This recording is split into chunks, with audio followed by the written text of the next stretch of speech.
Salut à tous et bienvenue dans l'épisode 31 du podcast Open Thunder, le seul podcast uniquement consacré à OKC en France. C'est Pierre qui vous parle. Je suis très heureux de vous retrouver après quelques semaines plutôt calmes. L'actualité n'est pas là, donc on a pris un petit peu de repos. Aujourd'hui, un épisode spécial. D'abord, comme d'habitude, je suis avec Constant. Comment ça va, Constant?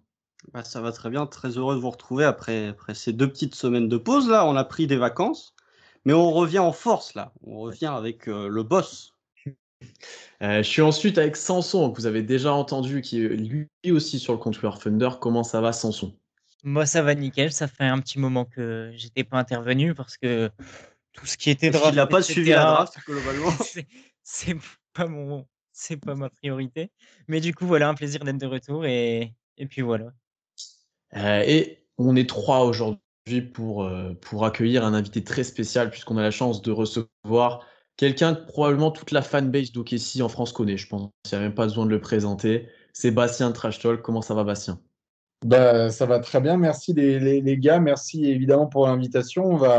On va sortir les chenilles, on va parler tanking et pic de draft. Je n'aurais espéré passer meilleure soirée que parler de 2 heures de futur tour de draft, donc c'est parfait.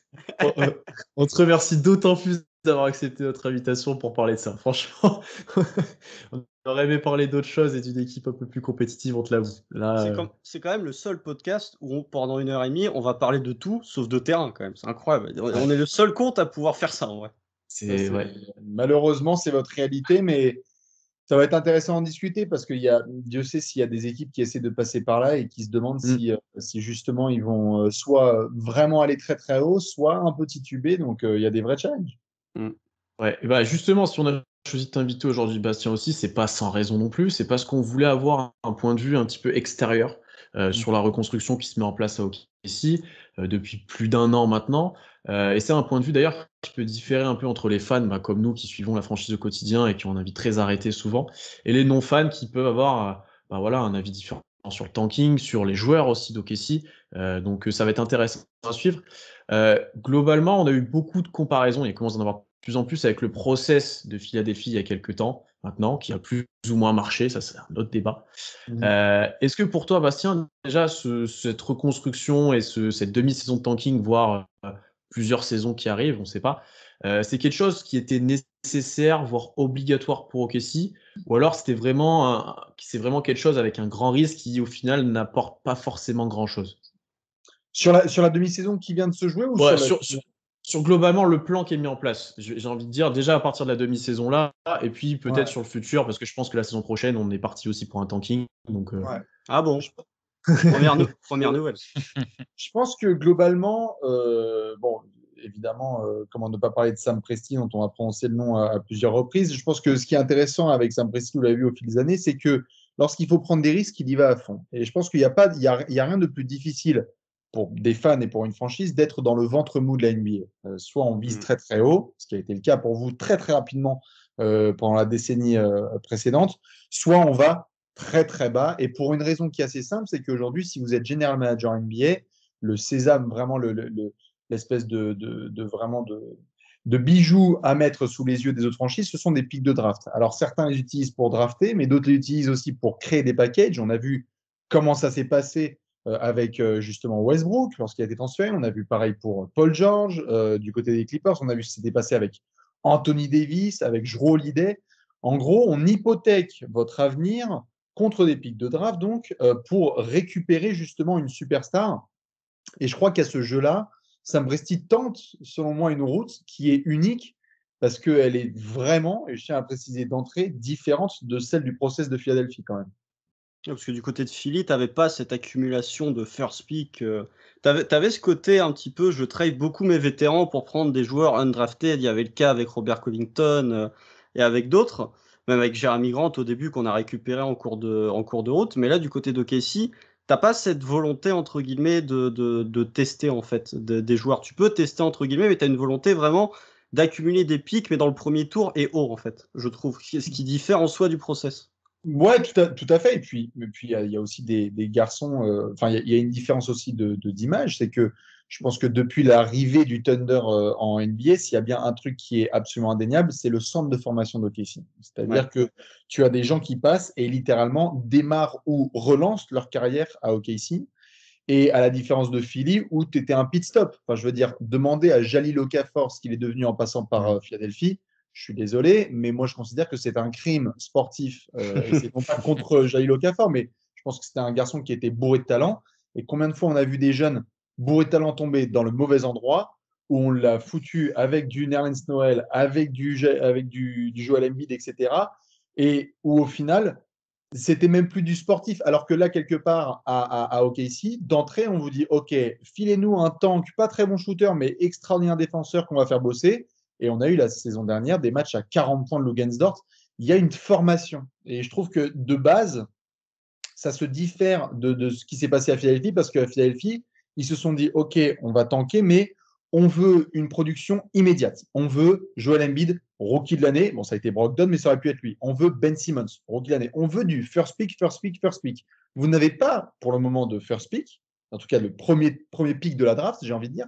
Ouais. Mais ça ne vous empêche pas de développer vos joueurs.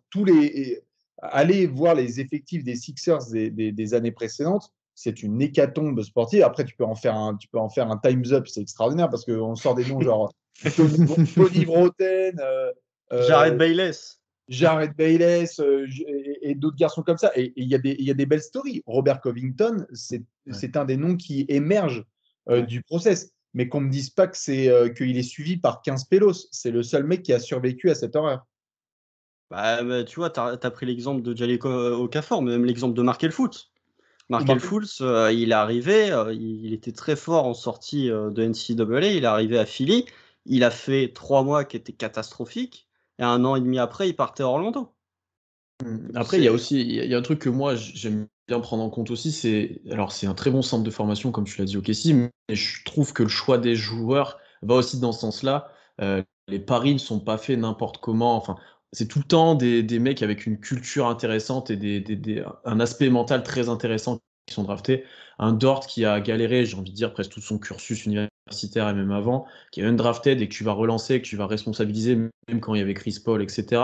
Il y a pas mal de joueurs comme ça qui sont un peu revanchards et qui, dans la bouche de tous les insiders d'un peu du front office avec Presti, ça sélectionne d'abord un peu à la culture et qui fit avec cet aspect. T'es à Oklahoma, quoi. T'es pas à New York. C'est pas. C'est totalement ça. Hein. C'est typiquement, moi je l'adore parce que on se fout de la gueule à cause de son mulet, mais le joueur, moi je l'aime beaucoup, Kenrich Williams. Typiquement, qui est un joueur qui en fait ne paye pas de mine comme ça, mais qui dans la culture OKC de se défoncer, jouer dur. Ça joue dur en fait OKC. C'est ça qui est chiant, c'est que dans l'identité de cette franchise, il y a vraiment la défonce. Mike Muscala, moi je l'ai bien connu à Atlanta, c'est un mec en fait, tu sais que les gars vont mouiller le maillot en fait. Et ça, tu n'as pas ce multipass, tu ne peux pas rentrer à OKC. Au-delà de ça, la différence avec Philly, enfin pour moi en tout cas, c'est le fait que Sam Presti, il est vraiment extrémiste sur ses choix. Il va pas, enfin, il a décidé de prendre des choix de draft, il va en prendre des tonnes, des tonnes, des tonnes, des tonnes, des tonnes, et il est obligé de passer par la draft pour reconstruire sa franchise. Du coup, il passe par là, il va dans ses choix à fond. Et au-delà du centre de formation qui est peut-être supérieur à OKC par rapport à Philly, je trouve que c'est ça qui est très marquant dans la reconstruction du Thunder. D'ailleurs, Bastien, par rapport à ces pics de draft, c'est une question que j'avais un peu pour plus tard, mais on va l'aborder. Est-ce que tu penses que ça peut devenir un handicap? Dans le sens où là, tu as une montagne de pics, tu en as plein, mais est-ce que les équipes peuvent pas être beaucoup plus demandeuses par rapport au KC? Est-ce que petit à petit, tu peux accumuler peut-être trop de prospects ou trop de joueurs? Bon, pour l'instant, c'est pas le cas. Et est-ce que à l'inverse, tu peux tomber dans quelque chose que Presti a fait notamment la dernière draft quand il a tradé le choix 16 pour 2 futurs pics, où tu veux que des pics et pas de joueurs? Est-ce que tu trouves que ça peut être problématique peut-être à moyen terme, on va dire? Je pense que là où Presti parfois m'inquiète un peu, c'est qu'il y a trop d'accumulation. C'est croire qu'on domine le jeu des négociations. Et en fait, la NBA, désormais, le futur, il est à 9 mois ou 1 an et demi. Les joueurs bougent tout le temps, en permanence. Et le niveau de compétitivité aussi impacte le moral des joueurs.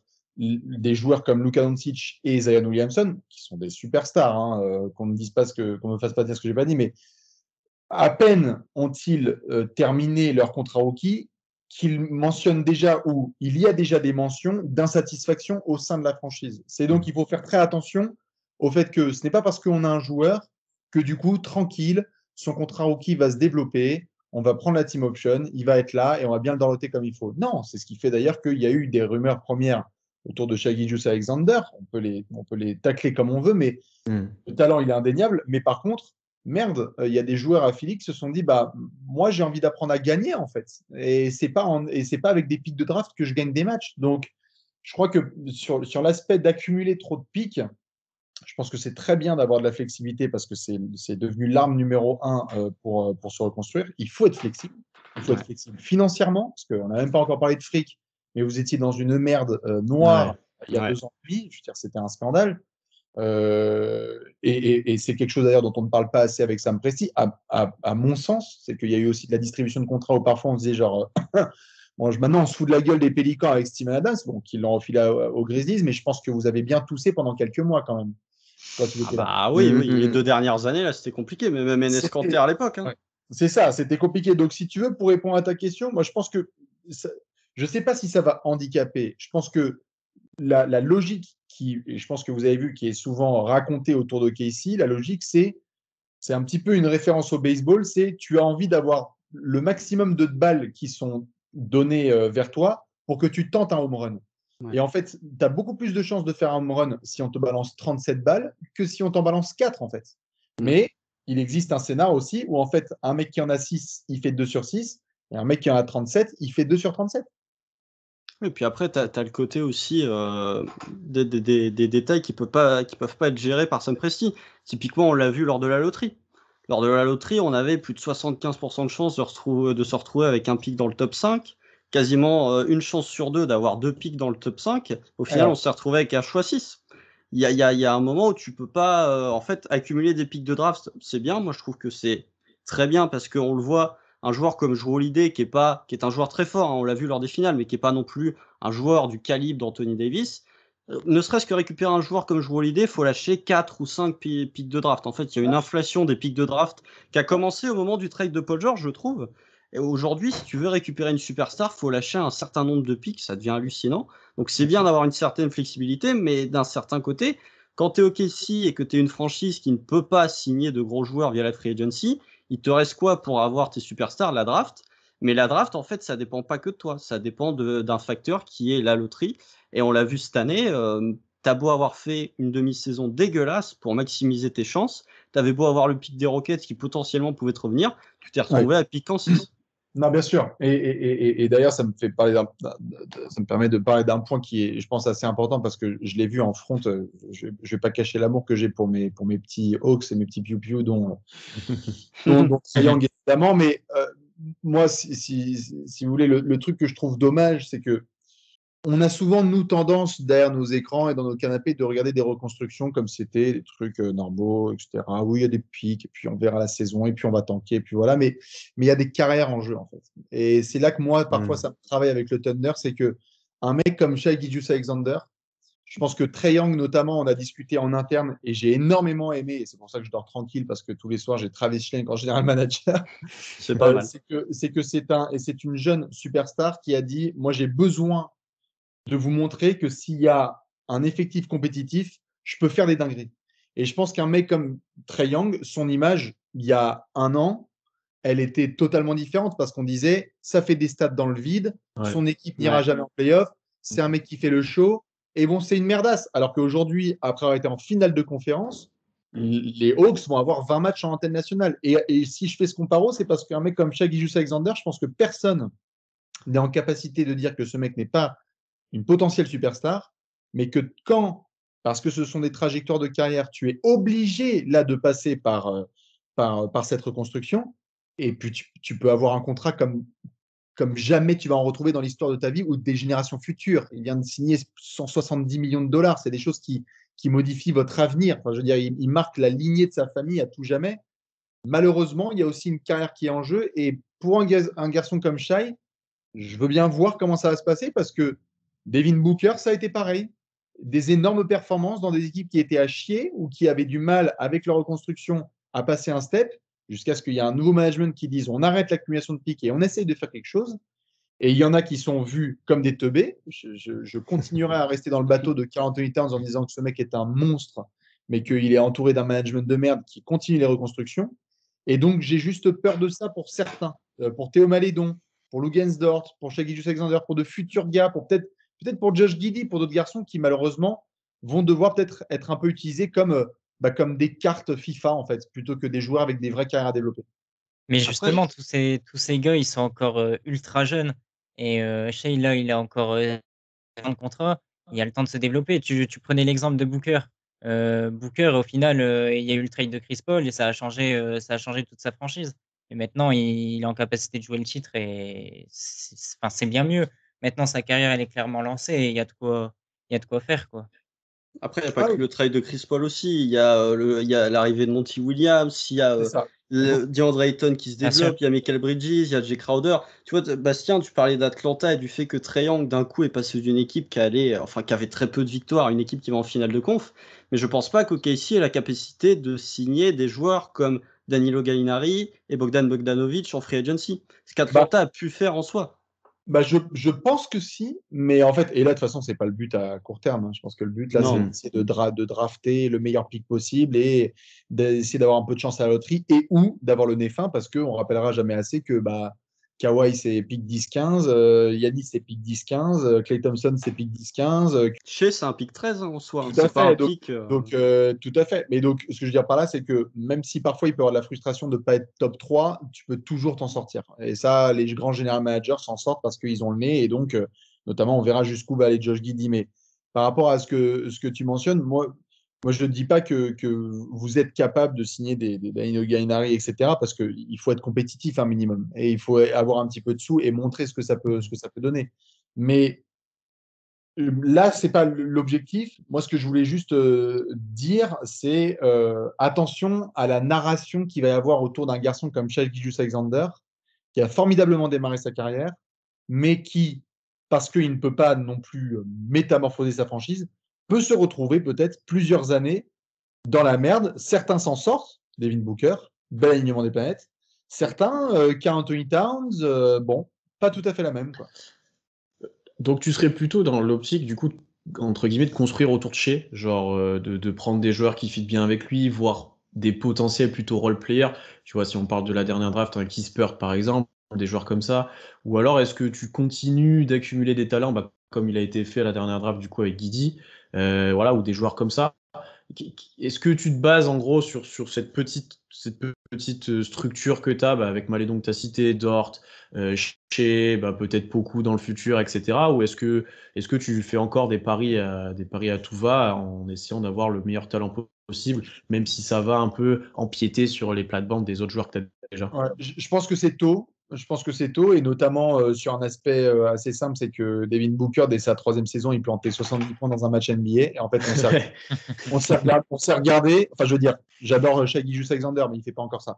Je pense qu'on est tous d'accord, ou en tout cas, Mm. si vous avez regardé pas mal les Suns, qu'au bout de la troisième saison NBA, soit tu regardais les Suns et tu disais Devin Booker intrinsèquement est un des meilleurs arrières au monde, mais juste il perd, quoi. On lui demandait plus de pick and roll, il augmentait ses passes décisives. On lui demandait de scorer encore plus, il était clutch et en buzzer. J'ai hâte de voir, en fait, je ne peux pas encore acter ce qui se passe autour de Shai.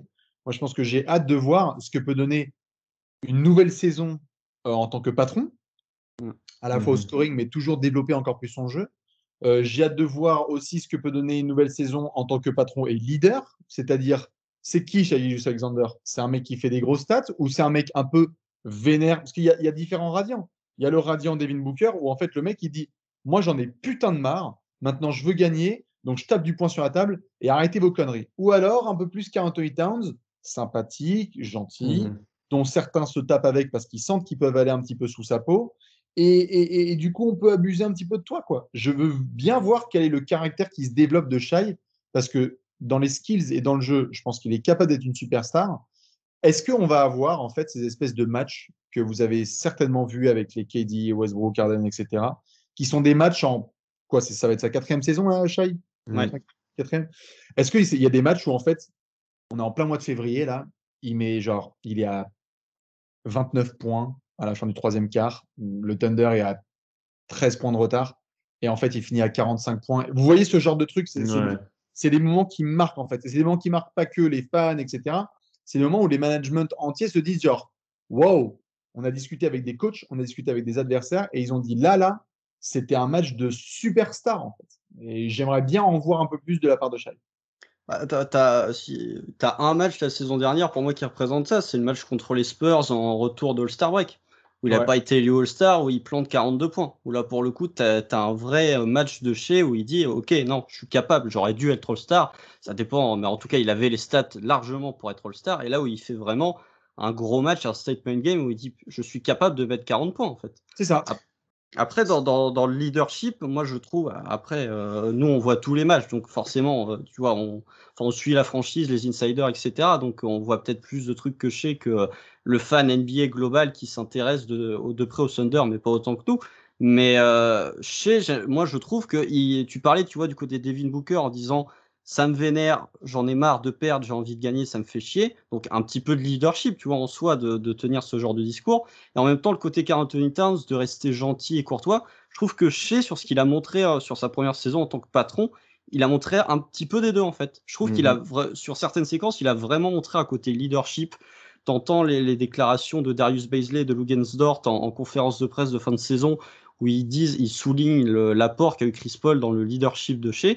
Mais en même temps, j'ai pas l'impression que Shea va être quelqu'un qui va faire chier entre guillemets, son management, ou qui va faire des sorties un peu bizarres dans les médias en disant moi je veux retourner en playoff l'année prochaine. Je trouve qu'il a ce côté vétéran tout en sachant ne pas créer un sbeul dans sa franchise en fait.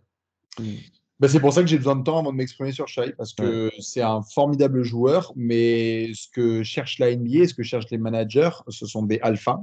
Mm. Ce sont des types qui en fait sont trop forts et trop déterminés pour rester en fait en cage quelque part. Ils finissent quelque part par driver un peu ta franchise parce que dans le recrutement, dans la manière de faire, dans la manière de construire, avec un type d'arrière, comment est-ce que tu fais? C'est ce qui fait aussi que je suis un peu sur la réserve, c'est que je vous cache pas qu'on est dans une ère où, à la différence des années 90 ou 2000, être un arrière et être le meilleur joueur de son équipe titré, c'est compliqué. C'est à moins que là, on nous sorte un exemple récent, mais on est vraiment dans l'ère de l'aile. Ouais. Dans l'ère de l'aile et du 4, capable de jouer un peu de tout. On est passé par la main en début de décennie précédente, mais aujourd'hui, on regarde des Harden, des Bill, des DeRozan, etc. Et on dit plus genre, bah, peut-être que tu es plutôt le deuxième ou troisième meilleur joueur en fait, d'une équipe qui va chercher le titre. Oui, bah, ça fait depuis, je crois que ça fait depuis, même pas, depuis Kobe, en fait, que le MVP des finales n'a pas été soit un ailier fort. Tu regardes, à partir de 2011 jusqu'à 2021, le MVP des finales, ça a toujours été un ailier ou un ailier fort. Donc, ça devient compliqué, en fait, au bout d'un moment. Mais après, je trouve que tu vois, je pense pas, moi, personnellement, que ce soit ton franchise player. Je pense que ça Moi peut non être plus. un excellent lieutenant, vraiment un excellent lieutenant. Mais pour moi, il me manque encore une pièce, et on revient sur les pics de draft. Il me manque vraiment cette pièce, cette énorme pièce, ce mal alpha, comme tu dis, qui va permettre au Thunder d'être réellement compétitif et de viser très très haut. Mais n'empêche que. Sauf si Shea le prouve la saison prochaine, ça c'est quelque chose qu'on a beaucoup parlé nous. Justement, tu parlais de statement game ou des choses, des grosses perfs qui marquent. C'est ce qu'on attend encore. Constant en a cité une, mais sur une saison au niveau où il était, avec tous les ballons qu'il avait aussi quand même, euh, il va devoir faire plus souvent des énormes perfs comme ça. Et en plus, tu prends l'exemple de Guidi à côté de lui, qui va peut-être plus le servir et plus jouer balle en main. Et là où Shea sera presque l'unique scoreur de l'effectif quand on voit, quand on voit comment c'est structuré, il doit mettre des cartons, tu vois. Et j'ai du mal encore à statuer comme vous sur si c'est un 1A ou un 1B. Un alpha, c'est sûr que c'est pas encore pour l'instant, c'est certain. Mais jusqu'où il peut aller, je suis même pas sûr. Je sais pas si tu as vraiment besoin d'un vrai 1 avec lui. Est-ce que tu peux avoir juste un 1B qui l'accompagne bien à l'aile, notamment, comme tu l'as dit, Bastien, ça pourrait être intéressant, mais j'ai du mal. Je suis peut-être un peu plus optimiste que vous deux. Ouais, Faut un Franchement, alpha. moi, je suis d'accord avec Constant et ça me semble très compliqué. Du coup, il faudra au moins, si c'est pas un joueur meilleur que lui, ce sera deux joueurs de son niveau. Donc, faudra passer par la draft et mettre tous les choix dedans ou aller chercher une superstar ailleurs. bien sûr. Dans tous les cas, Shea en numéro 1, ça me semble vraiment tendu pour jouer le titre, en tout cas. Après, quand tu parles de deux joueurs de son niveau, je suis pas tout à fait d'accord parce que j'ai l'impression que, tu vois, on l'a vu par exemple sur ces finales là entre les Suns et les Bucks, tu avais quand même des équipes qui se valaient. Mais c'est juste en fait la différence, c'est que Giannis Antetokounmpo était trop fort. Tu ne peux plus avoir 3 joueurs excellents pour gagner le titre. Il te faut vraiment un joueur extraordinaire. Et on l'a vu, les Suns, il leur manquait, sans critiquer Devin Booker ou Chris Paul ou DeAndre Ayton, mais je trouve qu'il leur manquait, tu vois, ce côté superstar qui est vraiment capable de tout écraser comme l'a fait Giannis. Et pour moi, c'est ce qui a fait la différence dans ces finales. Et je suis pas sûr que Shea, et si tu mets d'autres joueurs de son niveau, soient réellement capables de le faire. On est bien placé pour le savoir. Hein. Avec KD et Russ, on est bien placé pour le savoir à l'époque. Bien sûr, mais regardez, même là, moi, c'est un jeu que je m'amuse souvent à faire pour essayer de voir quel est le niveau intrinsèque d'un joueur. Donc, j'invite nos chers auditeurs à le faire s'ils le désirent. C'est ce qu'on appelle les sans chasuble au playground. C'est-à-dire que tu prends une ligne, là, on est littéralement au playground, on n'a pas de chasuble, d'accord, on a tous les maillots.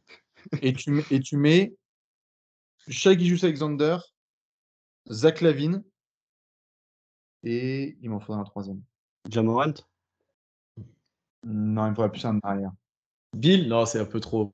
Non, Bill. Non, vous savez quoi? On va faire encore mieux. Shai Gilgeous-Alexander, Zach LaVine. Vous dites aux gens qui prendre, juste entre les deux. Sur le global, on est en sans chasuble. Là, c'est vraiment au global. C'est intrinsèque, technique, qualité, expérience, leadership, etc. Vous pourriez avoir une hésitation, j'imagine, entre Zach LaVine et Shai Gilgeous-Alexander. Ouais. C'est serré, ouais. C'est kiff-kiff. Hein, je veux dire, vous pouvez dire qu'en effet, Shai, vous prendriez plutôt Shai, mais je sais pas, c'est quoi vos réponses? Moi, je pense que je prends Shai, moi. Ok. Moi, je prends Zach LaVine. Moi, si vraiment on joue Playground, je prends Zach LaVine. Ah ouais. En fait, si je vous pose la question, c'est pour un exercice simple, c'est que là, c'est Constant qui a dit Shai ou c'est Pierre? Non, c'est Pierre. moi. C'est Pierre. Bon, j'ai pas l'impression qu'il y avait un écart énorme, tu me dis, hein, mais entre Shai et Zach dans ton choix. Non. Je pense que tu prends Shai, mais l'écart est pas énorme. On est d'accord. Donc, du coup, je pose la question, est-ce que vous pensez que Zach LaVine est l'option numéro 1 d'une équipe qui a cherché le titre? Non. Du coup, vous avez votre réponse, mon Shai Gilgeous-Alexander. Tu vois ce que je veux dire? Tu peux même prolonger le jeu, tu vois, le son chasuble entre Jaylen Brown et Shea. Je pense que tout le monde prend Jaylen Brown. Tout le monde prend Jaylen Brown. Et pourtant, Jaylen Brown, c'est le deuxième, c'est juste le deuxième meilleur joueur de son équipe.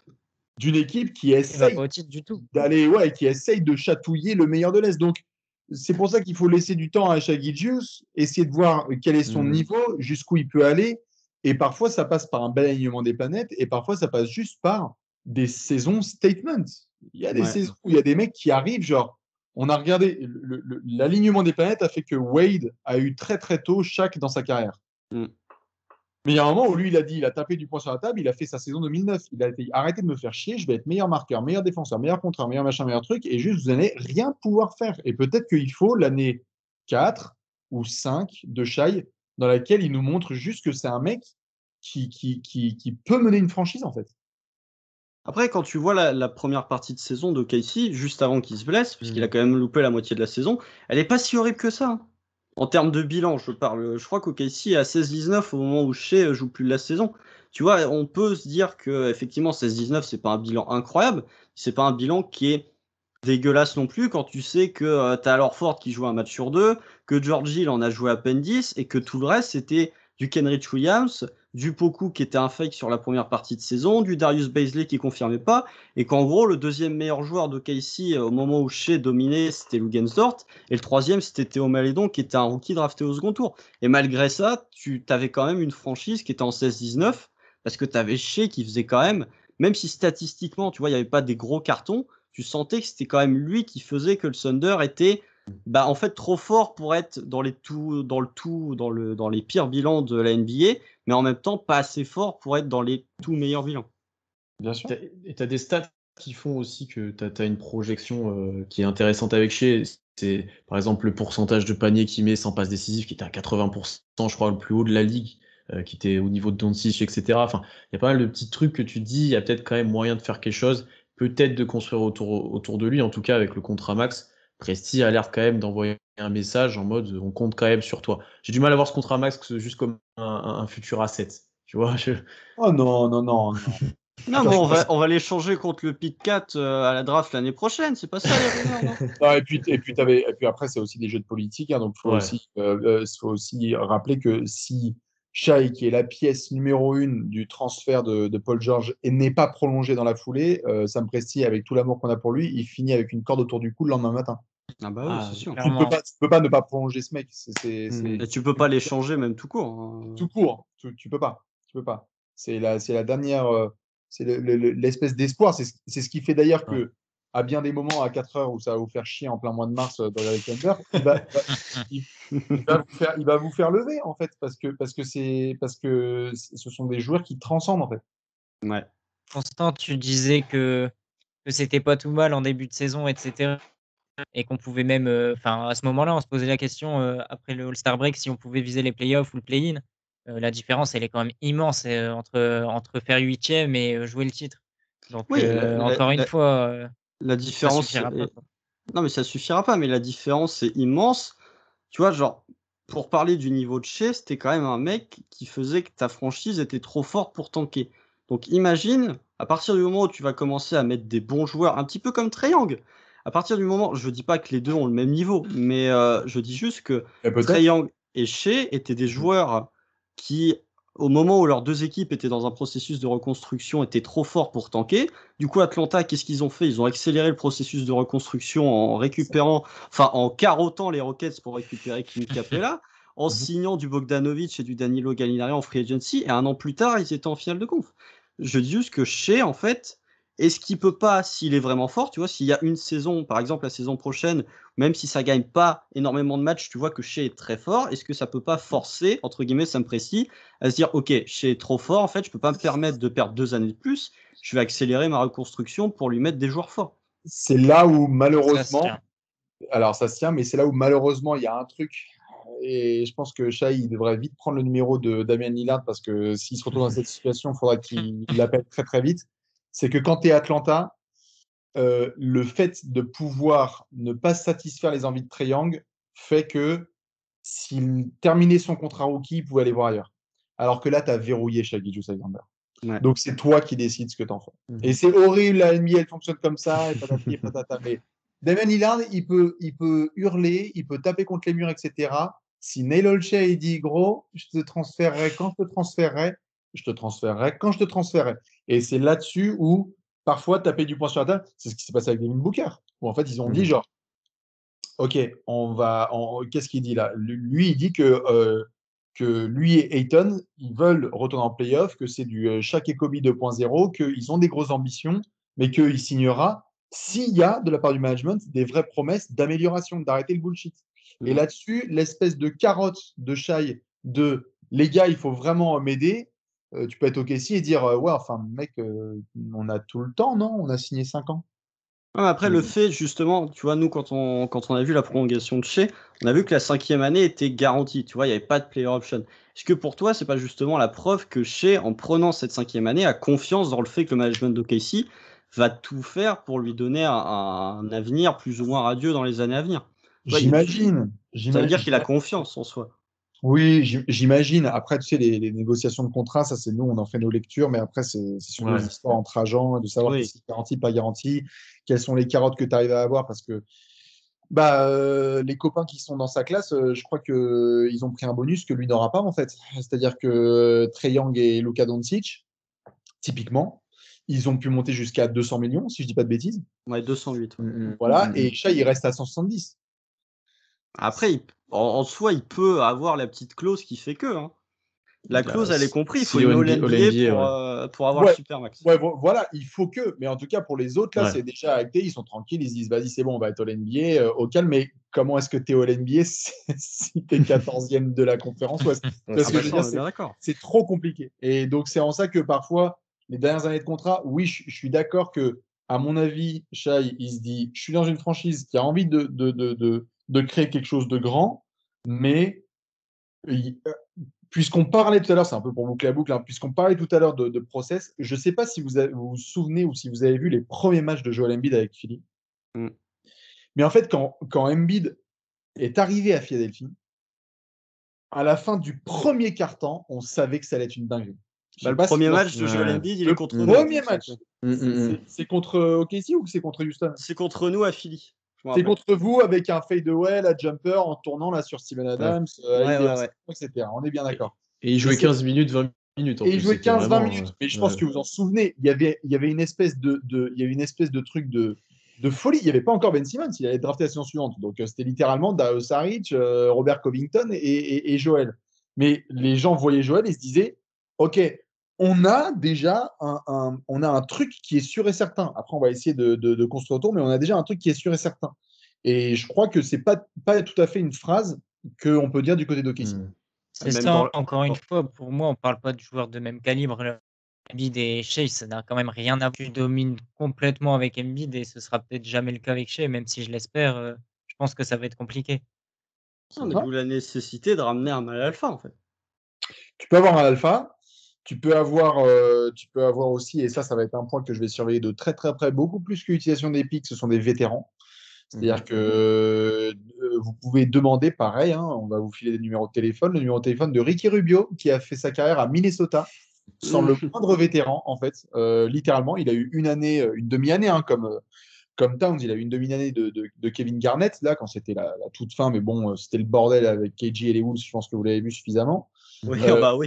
Voilà, mais il y a, pour un garçon comme Rubio, pour un garçon comme Derek Williams, chez les Wolves, ça a été un bordel parce qu'ils n'ont pas mis de vétérans, que les gamins étaient totalement paumés, et que moi, de mon côté, je m'assurais que d'une chose, c'est, OK, il y a Vince Carter qui est prolongé pour 2 centimes 50. Le vestiaire qui est à côté de Vince Carter, c'est celui de Trae Young. Il lui a donné toutes les ficelles de comment gérer un statut de superstar. Voilà ce que ça donne un an après la retraite du type. Et je crois qu'il y a beaucoup de gens, c'est ce qui fait qu'on se marre à chaque fois que Udonis Haslem il est prolongé. Mais il n'empêche que C'est incroyable. ils ont un niveau de stabilité qui est normal parce que dès que tu rentres dans le vestiaire, le mec, il met des tartes. Et j'aimerais bien voir si. Après, il a du mal à se lever, mais il met des tartes. Là, une fois qu'il arrive. Il a du mal à se lever. Ou s'il il joue un match en 2 minutes, il se fait expulser parce qu'il croise le tir.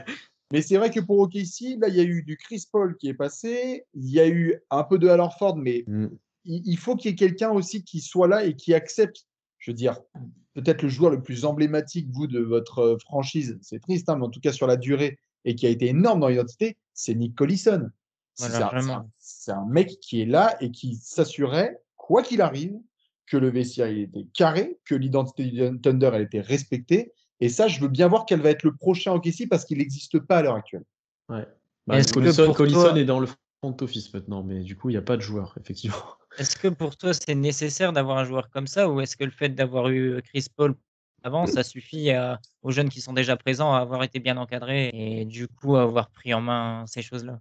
Non, 6 mois, c'est toujours bien, mais il faut que ce soit sur la durée. C'est ce qui fait d'ailleurs qu'on parlerait très, très, très difficilement de Phoenix si là, ils n'avaient plus Chris Paul et s'il avait pris un contrat ailleurs, etc. Il faut que ce soit sur la durée.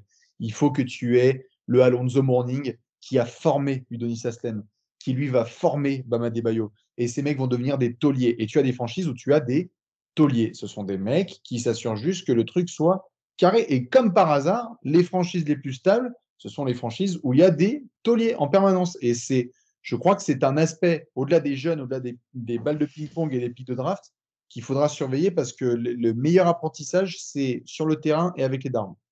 Après, tu n'as peut-être pas le vétéran dans l'effectif, mais tu vois, tu parlais du 8 par exemple. Il y a quand même aussi une stabilité au niveau de l'effectif, mais il y a une stabilité au niveau du front office. Tu vois, le duo Pat Riley et Eric Spoelstra, tu sais très bien que même si Udonis Haslem prend sa retraite, ça va rigoler à 0 seconde. Et je trouve que tu as quand même une certaine stabilité, et encore une fois, c'est le mot qu'on utilise à tort et à travers en NBA, mais qui est vrai d'une certaine part. Tu as encore cette culture à OKC qui n'est plus une culture qui se transmet via Nick Collison et via des joueurs, mais qui peut se transmettre, tu vois, via le front office. J'entends, mais après, il y a vraiment du niveau des joueurs, il y a la réalité vraiment du terrain et des vestiaires. Et tu peux avoir toutes les directives que tu veux. Si le mec il est en costard, le discours il n'est pas du tout le même que si tu es en short et en chaussettes. Tu vois ce que je veux dire? Mais tu vois, il faut un gars dans le vestiaire. Ah non, mais ça, je suis bien d'accord avec toi, mais je dis juste que, d'une part, et je suis d'accord, il te faut un vétéran dans le vestiaire, mais on parlait de Minnesota, tu vois, avec Karl Anthony Towns. Minnesota, il n'y avait pas de vétéran, et en plus, au niveau du front office, c'était le bordel complet. Et ça l'est toujours, d'ailleurs, plus ou moins. Donc, à OKC, au moins, les vétérans, je pense qu'ils vont arriver au fur et à mesure des années, au fur et à mesure qu'OKC va gagner des matchs, ou pas, hein, ça se trouve, dans 3 ans, on fera le même podcast avec le Thunder à 28 victoires, mais au moins, tu vois, t'as pas les vétérans, mais t'as quand même un petit truc auquel te raccrocher, tu vois. Sam Presti, même si c'est pas un joueur, je pense que quand il parle, tu l'écoutes, globalement. Ouais, bien sûr. Bien sûr. Mais bon, Après, nous, on voit ça de l'extérieur. ouais. Les joueurs, c'est aussi un employeur. Enfin, je veux dire, c'est Ah très, bah très. oui. La relation est totalement différente entre nous de l'extérieur avec ces acteurs-là et eux en interne. Ah, c'est sûr. Après, ce qui est intéressant, c'est que ce qui est ressorti, par exemple, c'est Kenrich Williams, t'en a parlé un petit peu tout à l'heure, il avait déjà apparemment un gros impact sur le vestiaire, tu vois, alors que c'est un joueur qui est arrivé l'année dernière, qui est quand même pas si vieux que ça, qui est pas un vétéran NBA, et tu vois, rien que dans son attitude ou ces choses-là, il avait déjà un gros impact sur le terrain. Et je pense que de part des joueurs comme ça, même s'ils n'ont pas eu un très long contact avec des tauliers, comme tu as pu le dire, etc., ça peut quand même assurer une bonne tenue de l'équipe ou une bonne tenue de l'effectif. Ça peut être intéressant quand même d'avoir aussi des glue guys, j'ai envie de dire. Ouais, Ouais, mais à cette échelle. Ouais, c'est pas la même échelle. en fait, il te faut un peu de tout. Tu vas avoir des glue guys, certains gars qui vont faire le boulot, mais en fait, quand tu as un gars, et vous l'avez récupéré là en soi en Derek Favors, Ouais. Ouais. personne en a parlé trop, parce que c'est normal médiatiquement. De toute façon, même LeBron s'est foutu de leur gueule à Utah. Et Même quand, Vernon Maxwell. Il était toujours là. ouais, surtout Vernon Maxwell. Mais Ouais. quand Derek Favors est la première fois transféré par le Jazz, lorsque ça a été Pélican, machin truc, etc., les joueurs étaient déchirés. Et je parle des Joe Ingles, Donovan Mitchell, etc. Parce que c'est un mec dont on ne parle pas, mais ils ont dit, putain, en termes de culture et de... Moi, j'ai connu... Je veux dire, Derek Favors, il a fait partie de transferts avec des Deron Williams, il a connu des...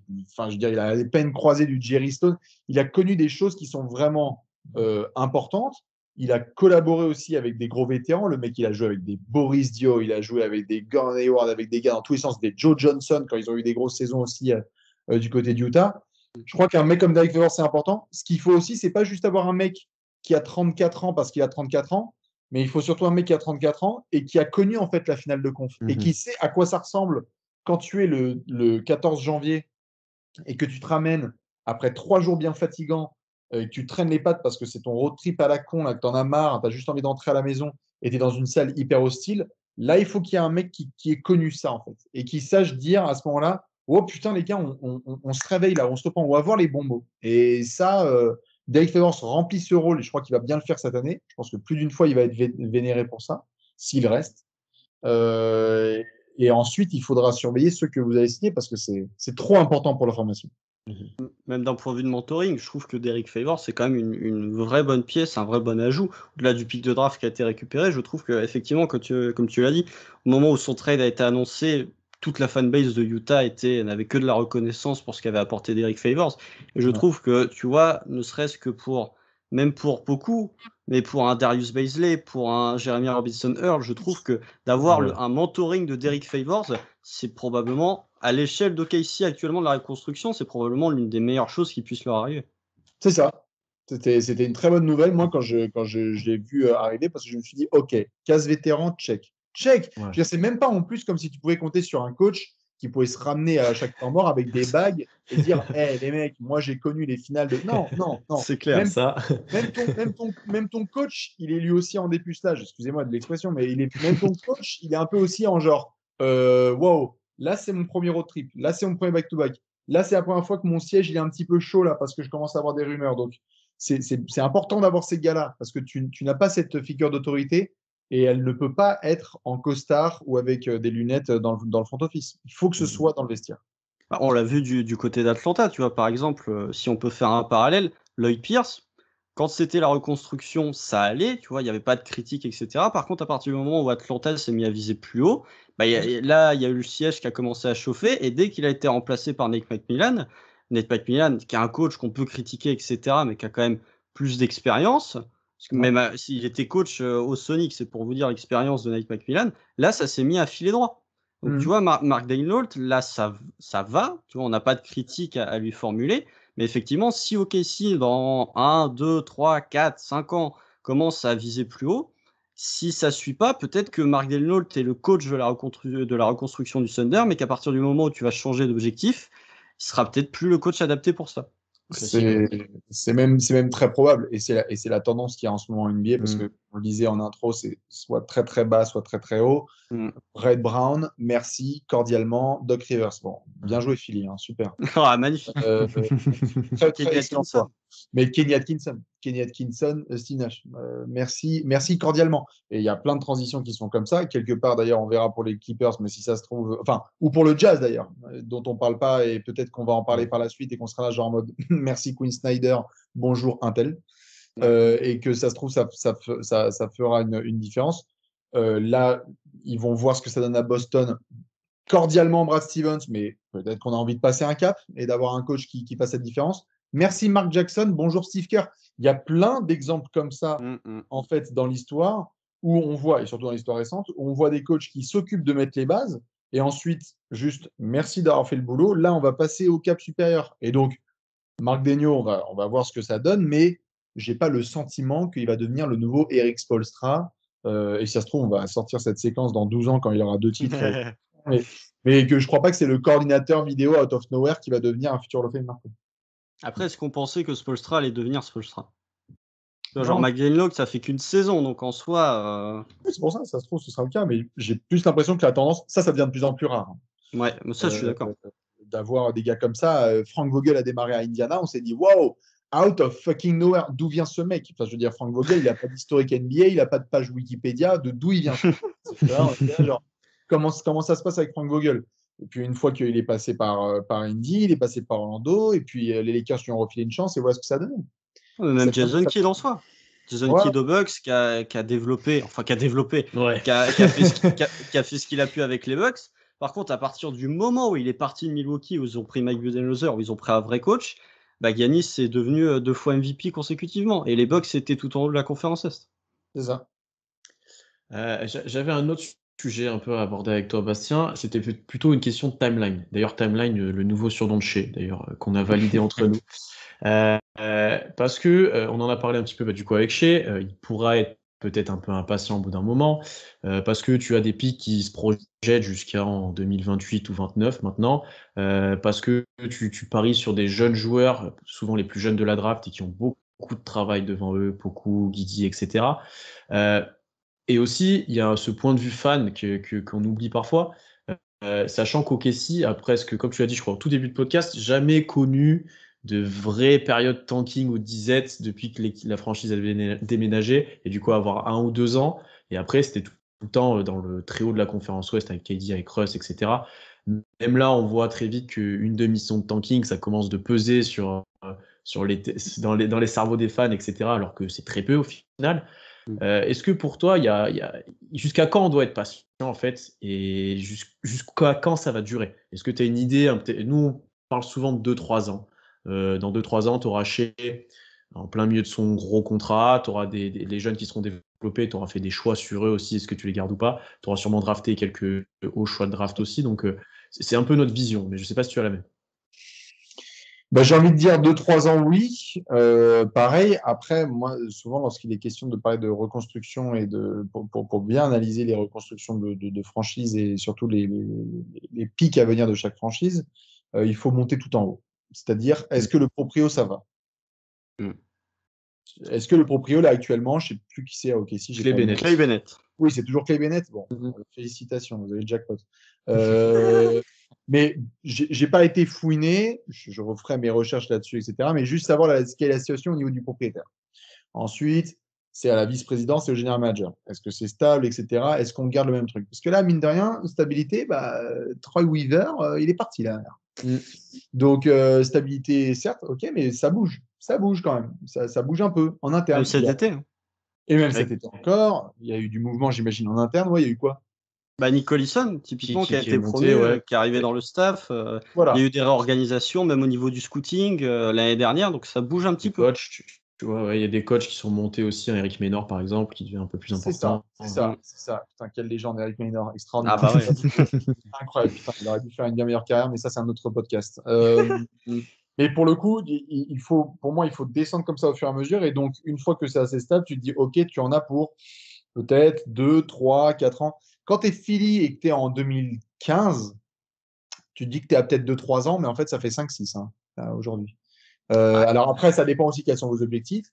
Ça se trouve, vous, c'est être compétitif et être en playoff. Parce que la question, c'est quoi? C'est quand vous dites que vous en avez pour 2-3 ans, c'est quoi? C'est être à nouveau respectable? C'est être parmi l'élite de l'Ouest comme vous l'avez connu pendant 10 ans? C'est quoi? En gros, pour nous, dans 3 ans, tu es dans le top 6, top 5 de l'Ouest, globalement. Genre en 2024, là, la 2024-2025, si tout se passe bien, hein, encore une fois, Ouais. si t'es pick fit, etc. Cadabra. Non, mais après, tu vois, tu parlais en intro de podcast du fait que les cycles en NBA étaient de plus en plus courts. Donc, est-ce que tu peux te projeter, encore une fois, c'est difficile de se projeter sur ce que sera OKC, ne serait-ce que dans 2 ans, comme sur toutes les autres franchises. Bah, c'est pour ça que pour répondre à ça, moi, en tout cas, je te le souhaite, hein, d'être top 6, d'être top 6 de l'Ouest dans 3 ans, formidable, vas-y. Mais je pense que tu es fan de Houston aujourd'hui, tu te dis genre, bah, on est sur la même timeline que OKC, en fait, tranquille. Et que si tu es Dallas, tu dis, bah, on a un des 3 meilleurs joueurs de la conférence Ouest pour ce qu'il faut. Et je crois que LeBron sera encore là en 2024 et qu'il y aura encore des dingueries de droite et de gauche. Donc, euh, est-ce que déjà vous pouvez être respectable? Moi, c'est plutôt ça la question. C'est peut-être faire un play-in, tu vois, déjà dans 2-3 ans. Alors peut-être que vous allez me dire quoi, mais si ça se trouve, on peut le faire la saison prochaine, le play-in. Non. Non, là, Je non. vous le souhaite, et je vous le souhaite parce qu'avec ce système, ça va être n'importe quoi. Mais à la limite, rien que déjà, donc pas la saison prochaine, mais la suivante de faire un play-in, je trouverais ça, d'y participer, hein, je trouverais ça super pour vous. Dans 3 ans, d'être dans un play-in et de pouvoir être vraiment compétitif. Et là, je parle avec l'effectif que j'ai sous les yeux. C'est-à-dire que si ça se trouve, en effet, Presti dit vas-y, fuck cette merde-là. J'en ai marre des pics de draft. En fait, ouais, on va récupérer Karl Anthony Towns, on va récupérer certains gars. Ouais, vas-y, allez-y, prenez les pics de draft. Vas-y, Alex Rodriguez, là, le nouveau proprio à Minnesota. Ta reconstruction, elle est claquée. On te file des pics de draft, Karl Anthony Edwards, mais donne-nous Karl Anthony Towns. Ou d'autres joueurs qui sont un peu réticents et qui ont envie d'être compétitifs. Je ne sais pas pour Bradley Beal, mais peut-être d'autres. À ce moment-là, oui, évidemment que là, moi, j'ai envie de dire 3 ans avant d'être un potentiel top 8 de l'Ouest, mais toutes ces timelines peuvent être complètement explosées par un gros transfert qui a lieu la saison prochaine. En tout cas, pour le moment, je viserais plus 3-4 ans avant d'être respectable, quoi. Et plutôt 4-5 ans avant d'être. Mais encore une fois, ça dépend. Mais j'ai juste que là, dans votre effectif, je n'ai pas de Joel Embiid, par exemple. Donc, je ne peux pas dire dans 3 ans, tu es déjà hyper. Parce qu'en plus, là, il y avait Joel qui débarquait, mais il fallait mettre Ben Simmons, il fallait signer des mecs, ils ont récupéré Jimmy Butler. Enfin, il y a eu du travail pour être demi-finaliste de l'Est, hein. C'est quand même un truc de gueudin, hein. Après, Ouais. Philly, en soi, moi, je trouve pas que le process de Philly soit raté.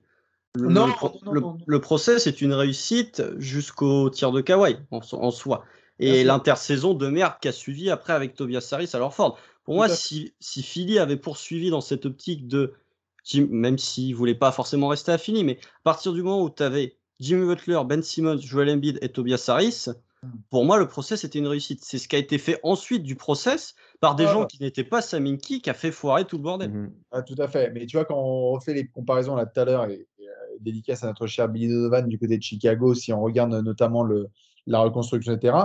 Chicago, depuis le transfert de Jimmy Butler, on peut le dire, ils sont en reconstruction. Ils essayent là un petit peu avec. Ils vivotent là, c'est même Jimmy. plus. Ouais, mais ils se posaient des questions aussi. Ils faisaient des podcasts il y a 2 ans en se disant Zach LaVine, Mark Cannon, Zach LaVine qui est option 1, etc. Bon, et on pouvait très certainement se dire allez, à 2-3 ans. Bon, bah, 2-3 ans, c'est aujourd'hui. Donc, j'essaie de voir, mais on ne savait pas à l'époque qu'ils allaient laisser les rênes à Karnisovas, etc. Donc, il y a plein de choses qu'on ne peut pas encore anticiper et qu'on va découvrir avec bonheur pour le Thunder. Moi, je crois que Sam Presti, au fond, il a envie d'être compétitif. Donc là, il passe par un gros creux de la vague, mais il va très vite rebondir. Ça, je pense qu'il n'est pas parti sur un truc de 4-5 ans. Ça, c'est mon intuition. Je pense qu'il va péter un plomb au bout de 2 ans et qu'il va dire vous faites chier avec vos pics de draft, offre totalement outrageuse pour avoir un mec et puis let's go, tu vois. Et puis on met un bet de coach et puis bref, le Thunder is back. Mais c'est impossible d'anticiper toutes ces choses-là et avec l'effectif qu'il y a là et des pics de draft, je peux que parler à 3-4 ans que 1 à 2 ans, quoi. Après, je vais citer un peu Presti, enfin citer plus ou moins, dans son interview de fin de saison ou celle de début de saison dernière, je ne sais plus laquelle c'était, où même lui disait que le processus allait être long, que c'était que sachant qu'il était au OKC, il était obligé de passer un petit peu par la draft, de reconstruire en profondeur, etc. avec des jeunes. et que voilà, le processus allait être long, qu'il fallait être patient. Donc, de ces paroles, on avait quand même l'impression, même si je te rejoins complètement, il va craquer au bout d'un moment peut-être, et on avait quand même l'impression qu'il allait être parti pour un truc plutôt long. Et quand on voit encore une fois les drafts, etc., j'ai plutôt ce sentiment-là pour l'instant qu'on va devoir attendre au minimum 3 ans, 4 ans pour être en playoff, je vais plutôt le dire comme ça moi. Et d'ailleurs, Presti a aussi dit là-dedans que son objectif, c'était pas d'avoir un one-shot au titre, c'était de se réinstaller pour 5-6 ans dans le top de l'Ouest Ouais. comme ça l'a été lors de la dernière décennie, quoi. Alors, Justement, ouais, j'ai l'impression qu'il faut être patient et que Sam Presti il veut surtout passer par la draft. J'ai pas l'impression que ses choix de draft, il veut les mettre dans un All-Star ou une superstar, mais plutôt de les dépenser pour avoir un choix très haut à la draft et monter à chaque fois et se faire une équipe très jeune et monter avec cette équipe-là. Que si tu te précipites et que tu vas trop vite, tu peux risquer de tout péter et de recommencer une reconstruction à zéro et au final, tu as perdu 5 ans pour rien, quoi. non, bien sûr. Après, il y a un élément malheureux, hein, parce que c'est comme ça. Nous, on est surtout là parfois pour parler de sport et de sport. Bon, là, on n'a pas trop parlé du terrain, vous aviez prévenu, hein. Mais on a essayé un petit peu. Il y a un aspect souvent qu'on oublie, c'est que c'est normal de voir les déclarations qui sont faites, mais il faut toujours se dire dans quelle intention elles sont faites. Exactement. Et il y a notamment un point qui est important aussi à souligner, non seulement dans le contexte actuel, mais encore plus dans le contexte d'OKC, c'est que quand tu es Sam Presti et que tu tiens ces propos, c'est aussi une manière pour toi d'annoncer, pas que à ta fanbase et pas que à tes joueurs, mais à tes collègues et à ton proprio que ça va prendre du temps. Parce que je peux vous garantir que par contre, lorsqu'il y a une discussion entre Clay Bennett, petit marché, 2020, crise, tout ce que vous avez pu lire et voir, etc., les franchises qui essayent de revenir en antenne nationale, les équipes qui font des cartons, là, à Atlanta, ça se porte les mains. C'est retourné en finale de conférence, il y a des matchs en antenne nationale, il y a un joueur qui va faire du sold out en termes de jersey, donc c'est super. OKC est passé par là. Très vite.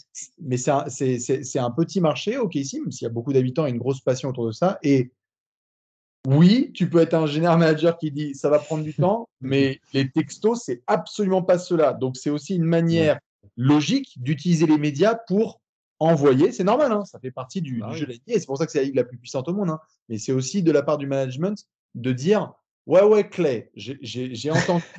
Je sais très bien que ça devrait être à 1 ou 2 ans et qu'on doit re-remplir à fond la Chesapeake et que ça devrait être tout le temps sold out et qu'il doit y avoir des maillots vendus comme ce fut le cas avec KD, Harden, Westbrook, etc. Et ouais, c'est vrai que là, quand on fait des camemberts comparatifs, bah, on avait 34 matchs en international et maintenant on n'en a plus que 3. Et ça, ou 0 même.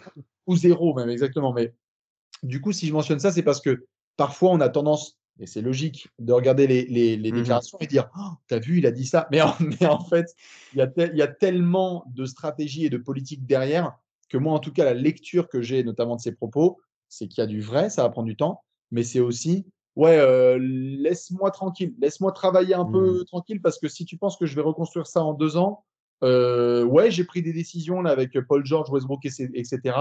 Mais j'assume publiquement. Et si je me fais virer, j'aurais assumé publiquement jusqu'au bout, en fait. Des décisions qui allaient dans ton sens, puisque je t'ai fait économiser des sous de Luxury Tax. Donc, tu vas me laisser une année de plus, au pire. Ouais. Après, c'est des calculs. Hein, c'est des calculs entre Luxury Tax et le fait d'être une franchise respectable et qui est capable d'être compétitive. Je me demande ce que préfèrent les proprios. Si Bennett décide de mettre un gros coup de pression, que ce soit, comme tu l'as dit, que dans 2-3 ans, il faut absolument que ce soit compétitif, ça peut aller vite, effectivement, après. Hein. Moi, je ne Et serais même- pas étonné, en tout cas, que pour Sam Presti, dans 1 an et demi, il y ait quelques premiers roulements de tambour. Je ne serais absolument pas surpris. Mais ce ne serait pas contre son taf. On serait tous sportivement genre, oh mon Dieu, oh là là, mais ce serait absolument de ne pas prendre en compte le constat et le contexte financier. Bah, l'exemple Saminki, hein, globalement. Saminki, tout le monde a salué son taf après, pour le coup, parce que quand il faisait ses moves, tout le monde le critiquait en disant que c'était le pire GM.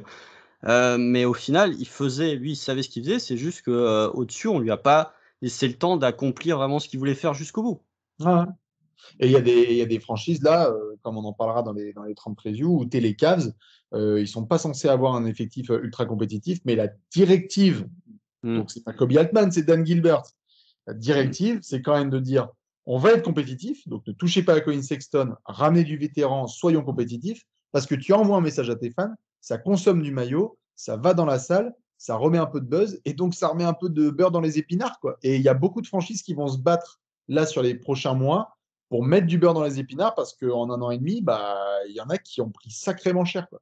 Ah, c'est sûr. Et Surtout que les Bennett est l'un des proprios avec le moins de fortune de tous les proprios NBA. Bah, tu me vois venir, et qui a payé un nombre de taxes ces dernières années. Ouais. À mon avis, si tu veux, moi je suis Clay Bennett, et si nous on a des réflexions à la moi je suis Clay Bennett dans nos canapés, imaginez lui dans son bureau. Lui, c'est pas un canapé qu'il a, c'est une villa globalement. Ouais, voilà. Donc, à mon avis, le mec doit se dire ouais, oui, ouais, bah ouais, je vois bien, mais tiens, c'est marrant, Sam, attends, fais voir le bilan. Ouais, on a 0 bague, on a perdu nos joueurs phares, il y a trop de pics de draft. Bon, bah, écoute, je pense qu'on. Bonne continuation. Genre, moi, je ne serais absolument pas étonné qu'il puisse y avoir un shitstorm comme ça, un début de shitstorm comme ça d'ici 1 an et demi, donc au bout d'une saison et demie, quoi. Parce que les proprios soit sont malins, type la famille Harris du côté de Miami ou les Spurs avec la famille Holt, etc., et comprennent que ça prend du temps, soit tu es avec des abrutis, et je pense que vous êtes particulièrement bien lotis dans le sens, qui ne comprennent pas que ça prend du temps, en fait. C'est sûr, mais même dans la fanbase, ça peut être compréhensible, mais nous, quand on a fait la draft, il y avait beaucoup de réactions où ça commençait à légèrement se retourner autour de Sam Presti. Même au moment du buyout de Kemba Walker. Là aussi, ça a commencé à se retourner vers Sam Presti en comprenant, en voulant s'impatienter, en disant qu'est-ce qu'il fait, Sam Presti, il gâche des saisons, etc. Alors qu'au final, lui, je pense que dans sa tête, il sait pas encore tout ce qu'il va faire, mais je pense qu'il a quand même une ligne directrice qui est assez bien tracée. Oh, il a son plan en tête. Hein. Bah, je lui souhaite bon courage, hein, parce que là, je connais pas... non, mais vraiment, je lui souhaite bon courage parce que je connais pas beaucoup de GM qui vont être dans une situation aussi triangulaire que celle que je vous disais, en petit marché, propriétaire stressé et besoin de résultats. Alors ça, c'est une recette. Moi, je l'ai connu dans plein de franchises. C'est une recette. En tout cas, elle ne se sert pas au restaurant. Ça, c'est sûr et certain. ça peut très vite mal finir, quoi. Et je dis pas ça pour. Putain, j'ai jeté un coup de mood dans le podcast. Wow. Mais en même temps, on a déjà discuté, c'est ça dans la fanbase. Ouais, bah, tous les auditeurs là vont être en mode ah mince, en fait, on est dans la merde. Non, mais après, genre tu peux faire un parallèle. Pour moi, il y a un parallèle à faire du côté soit de Détroit, soit du côté d'Orlando, je trouve. Ces deux équipes. Si tu prends une équipe, pour moi, c'est pas Houston, parce que Houston, même s'il y a une rivalité, pour moi, Houston est dans un. Même si la timeline peut se ressembler, pour moi, c'est un autre cas différent. Tu vois, Jalen Green, par exemple, la saison rookie de Jalen Green, je pense que tu parlais de maillots, de gens qui vont se ramener dans la salle. Le fait que Jalen Green est un joueur qui va être spectaculaire, va potentiellement, peut-être pas en saison rookie, mais en année 2, lui ramener des gens dans la salle, faire vendre des maillots. Peut-être qu'en antenne nationale, ils vont se dire on va le prendre, etc. Je trouve que du côté, que ce soit de Détroit, Cade est un joueur très très fort. Il n'y a pas besoin de le dire. Mais est-ce que c'est un joueur qui va te ramener des fans dans les salles comme peut le faire un Jalen Green? Je ne suis pas convaincu. Et du côté d'Orlando, pour moi, tu es un peu dans la même merde. Du côté, est-ce qu'Orlando est un petit marché? En tout cas, il n'est pas aussi gros que celui de Miami en termes de free agent. Oui. Et je trouve que, tu vois, OKC et Orlando sont dans des timelines qui peuvent se comparer. Et t'as pas aussi avec un coach jeune du côté d'Orlando, c'est la même chose que du côté d'OKC. Mais au moins, tu vois, OKC taché, entre guillemets. Que du côté d'Orlando, je trouve que c'est eux, pour le coup, qui partent du plus bas parce que eux, ils ont même pas chier, tu vois. Ils ont même pas la stabilité. Donc, je trouve que voir comment c'est. Et Orlando, c'est une équipe que je surveillais tout particulièrement la saison prochaine. Parce que moi, je n'aime pas les équipes qui gagnent. Moi, je veux juste voir des matchs dégueulasses avec des random guys. Mais ouais, je trouve que OKC et Orlando sont des situations assez comparables. Et pour rebondir juste sur ce que tu disais, où il y a des aspects qui sont très vrais, notamment par rapport à Houston, et on verra comment ça va se passer, parce qu'il y a ce côté excitant. Je veux dire, la Melo Ball, les Hornets, il y a 1 an et demi, c'est à chier total, et aujourd'hui, ça a été la darling de l'NBA, et des gens veulent s'arracher le maillot. Parce que c'est bête de commentateurs, contre-attaque, alley-oop. Miles Bridges, c'est devenu une darling. PJ Washington, OMG. Enfin, ça peut aller très, très vite. Par rapport à Cade Cunningham, il y a juste une notion qui est évidemment importante, c'est que malheureusement, peut-être que son jeu, il n'est pas ouf, mais alors par contre, les victoires, ça ramène des fans. C'est sûr. Une équipe qui est forte, ça ramène des fans. Et par contre, oui, pour Orlando, Oh putain, mais Orlando, c'est. Tu vois, Non, mais les en plus, 3 pour secondes avoir- de pour avoir silence, ça résume bien la situation d'Orlando, là, Ouais, mais globalement. non, mais c'était parce que c'était aussi la fin de l'épisode Evan à Orlando, et puis on avait pu voir un peu aussi ce qui se tramait un peu en interne. Orlando, c'est vraiment un cas à part au niveau du management, de la façon dont c'est géré, parce qu'on dit tous John Hammond, mais c'est pas John Hammond, c'est plutôt Williams qui gère notamment les affaires du côté d'Orlando. Et du coup, c'est un cas tout à fait à part. Et on va voir comment est-ce qu'ils vont démarrer avec Mosley, ancien assistant de Rick Carlisle, là en tant que coach. Mais les timelines ouais, sont similaires. Et je pense que s'il y avait des fans d'Orlando qui étaient dans le podcast, tu leur dirais, les gars, vous pensez que vous allez être respectables et compétitifs d'ici 2-3 ans? Je pense qu'ils rigoleraient eux-mêmes. Ils te diraient, volontiers, quoi, même dans dans la conférence Est en plus. Plutôt Ah, 3, 4, 5 peut-être. Moi, la question, je leur pose même pas, ou en tout cas, je dis pas 4-5. C'est genre, est-ce que dans 15 ans, vous voulez être respectable, globalement? Ouais. Non, mais ils ont même pas Shai, donc c'est pas pareil, évidemment. Je pense qu'on va arrêter là. Bastien, merci beaucoup. On a fait un grand tour là de toute la reconstruction de la merde, stratégie que tu as suivie. Ah ouais. On a fait un peu plus d'1 heure sans parler de terrain. C'est un truc, je pense qu'on n'avait jamais fait nous non plus. Un bel C'était exploit. très intéressant. Pour les fans de jeu, désolé. Désolé. En même temps, Et pour si vous. t'es fan du jeu, tu regardes pas OKC, Non, globalement. c'est vrai. Puis c'est l'intersaison, on aura le temps d'en reparler Ouais. plus tard. C'est ça. En tout cas, merci infiniment d'être venu nous parler avec nous et d'avoir pris le temps dans cette intersaison de discuter du Thunder. Pas l'équipe la plus hype du moment, il faut quand même l'avouer. Donc, on invite bien sûr tout le monde à suivre Trash Talk et on a hâte de voir vos previews dans pas si longtemps que ça au final.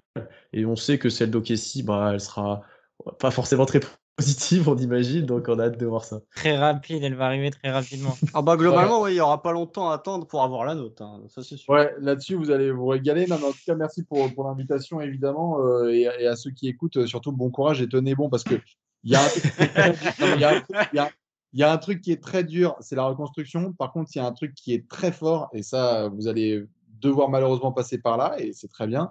C'est que ceux qui se souviennent de l'effectif du Thunder 2021-22, dans 5-6 ans, ce seront des cracks de leur franchise. Et c'est pas qu'ils font Ceux qui ont vu le moins 57 contre les Pacers l'année dernière, là. Que j'ai live Arrête. tweet, c'était incroyable. ce sont les années process de Philly quand il y avait tout un tas de dingueries avec des matchs à moins 73 points, etc. Donc, bon courage, soyez patients, il faut passer par là. Parfois, les étoiles sont alignées, parfois, ça se passe. Peut-être que vous êtes une franchise où il y a eu une décennie avec des histoires sur ça mène 3-1, et puis un joueur qui s'en va, et puis machin, et puis finalement, tu passes par le bas pour rebondir. Je terminerai juste en disant que vous n'avez plus Billy Donovan, donc l'avenir est on voit que tu étais fan de Billy Donovan, comme beaucoup de gens du Thunder. Bravo. chier. Merci les gars, en tout cas, pour l'invitation. Merci à toi. Merci à toi. Yes. Donc on vous invite bien sûr à suivre partout notre actualité sur notre site web wearethunder.fr, partout sur Twitter, Instagram, notre chaîne YouTube, en format audio partout aussi podcast, et on sera bientôt de retour aussi sur Twitch pour un gros live là qui arrive. Donc rejoignez tout ça, abonnez-vous et on se retrouve très vite, à bientôt. Salut.